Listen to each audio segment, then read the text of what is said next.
Da, da, da, da, da, da, da, da, da. No, it's da, da, da, da, da, da. Everyone, here we go. Episode 432. Welcome to Thanksflicking. We're in the final day. We are talking Top Gun, Tom Cruise's breakout movie. This was the movie that made Top Gun. It put Tony Scott on the map. Also, Don Simpson and Jerry Bruckheimer. Don Simpson would later die, but Bruckheimer, on his own accord, will go into Bad Boys, into a lot of the Michael Bay movies. Pirates of the Caribbean. That's the word I was trying to get out of my mouth. This freaking movie is so much, like, it's so amped up. It's so hype. It is full send. If there was ever, if there's two full send movies, it's going to be Top Gun and it's going to be Wolf of Wall Street. I believe those two movies back to back are just bros being bros, guys being guys breaking the law, breaking international like war treaties, like all of these things, breaking stock market rules and going to jail, like all this stuff. But no, so this movie, so we gotta kind of like talk about, because this is very similar to earlier for the 31 Days of Dread. We were discussing Peter A. DeLuca here, by the way. Can you tell I am not, I'm just so excited. I even do my full intro. Peter A. DeLuca here, aka AKAPAD, sometimes AKAPAD 69, sometimes the eclectic one, the world sketchbook champion, the pop culture pope, and spicy taco. And right now, hit AKAPAD.com and sign up for some Wolfpack trading cards for free. Link is at the top of the website on every single page. Just hit that link. You see it says free trading cards. Here we go. So, a lot like for the 31 Days of Dread, we discussed Nightmare on Elm Street 2, Freddy's Revenge. And I talked about this twice because this movie got hijacked as being somehow homosexual, gay, LGBTQ. Not, hey, that's awesome. No one's saying that. But when we watch these movies and we look at the intent, it's just not there, and it's fan fiction. It's just a frivolous, fun idea. No problem. You can even still have that discussion. But it doesn't mean it's that movie. And I think some of those lines get blurred. It is blurred for Nightmare 2. Top Gun. Now, this came before any type of like social activist movement. Quentin Tarantino was in a movie called Sleep With Me. I'm going from memory. It might be Please Sleep With Me. I believe some of his friends made the movie. He had a walk-on cameo. He did this monologue at this party within the movie. And it was basically this, criticism, this view of Top Gun, which is what Quentin Tarantino is known for. He's known for these extreme views on movies. Maybe.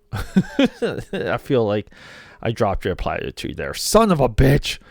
But no, and he drops this monologue about Top Gun really being a movie about Maverick trying to get the attention of Iceman, and he gives some of these examples. One of the examples he gives was a reshoot after the movie was shot, and the two stars were already in another movie, so they dressed the girl up as a guy, and not as a guy, but they dressed her in somewhat of a flight gear, put her in an elevator. Tom Cruise's hair was long.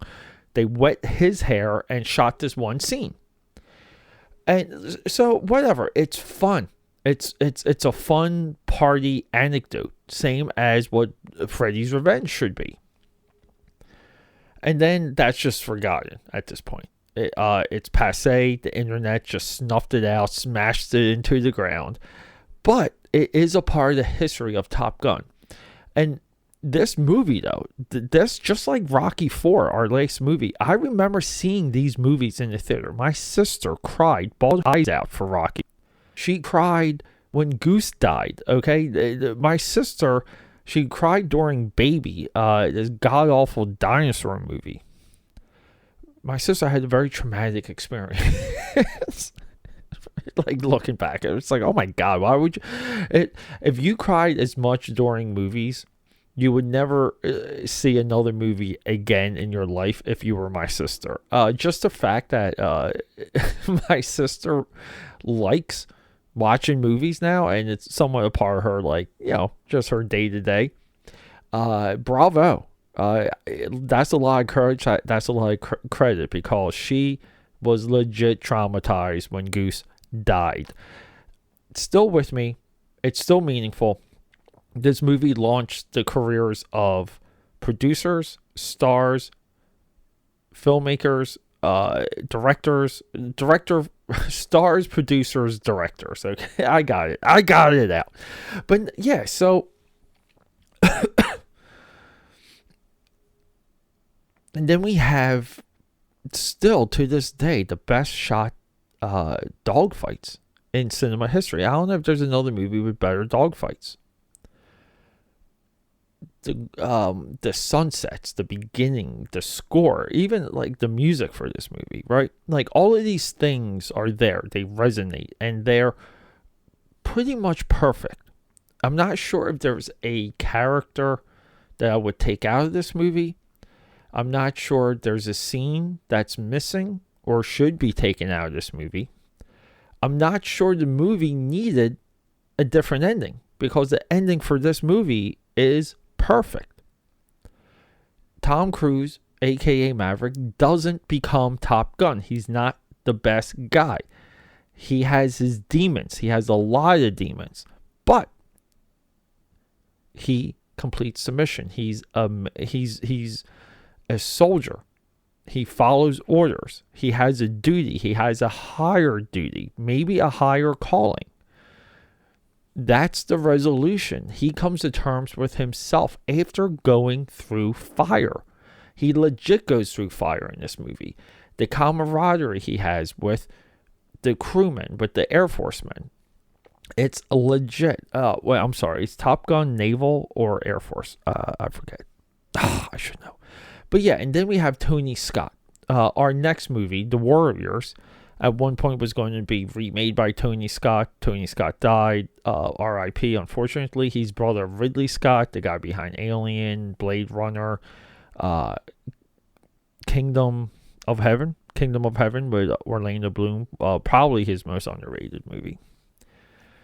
Yeah, so I don't know. I put this movie on. I put the music from this movie on when I want to get excited, when I want to get my heart pumping. And for that, I am thankful. I'm thankful that Top Gun exists, because it is a heartbeat. It is hype. It is a lot of fun. I think people that reject this movie, they reject it on the idea that it stars Tom Cruise, which is, it's a fallacy. The whole Tom Cruise thing too, it's a freaking lie. None of Tom Cruise's beliefs or behavior when he's in love, guest starring on Oprah or appearing on Oprah, none of that should affect the quality of the work. If you knew the life of Picasso, even Van Gogh, of those two guys, if you knew anything of their personal life, you would never look at, you would have to judge things on the same barrier, on the same plane of existence. Meaning, if you don't like Tom Cruise over his beliefs and how he acts in love, you equally have to judge Picasso and Van Gogh, and a lot of people say even Andy Warhol. And these are people I know a lot about. I know too much about every single name I just dropped. So if you're going to excuse one, you gotta excuse them all. I excuse them all. Tom Cruise is legit. He is. No other actor has done more for a studio than Tom Cruise with Paramount. It's not even close. Tom Cruise is one of the best script developers, project developers, franchise creators. Okay, because technically Top Gun's a franchise, even though that second movie hasn't dropped yet. It's going to be huge. It's going to be a giant freaking movie. He was intelligent enough to wait out all this COVID stuff while shooting a whole other Mission Impossible movie. Oh my God, this has become a monologue. Here you go. I had to say it again. A monologue on Tom Cruise. But no, this Top Gun is it. There's nothing more. I mean, I can put this movie on at any time and I get into it. even just the way it looks, the way it's shot, it's so much there. One of my best inner quizzes, like inner tests that I do for Peter, while a little bit of insight of how I gain my wonderful film knowledge and insight. Every time I watch Top Gun, I try and remember all the call signs, what the call signs are, what the symbols are, who plays them, and what they do in the movie, like Wizard and Merlin and Sundowner. Okay, it's Ghost Rider. It goes on and on. That's a big part of this movie. I don't think there's another movie that has better call signs than Top Gun either. So it's all there. Everyone, Top Gun, I'm so thankful. I'm thankful Top Gun exists. I just gotta say it. And I'm thankful Tom Cruise is on Earth. Here we go. Thanks flicking. Next episode 433. It's The Warriors.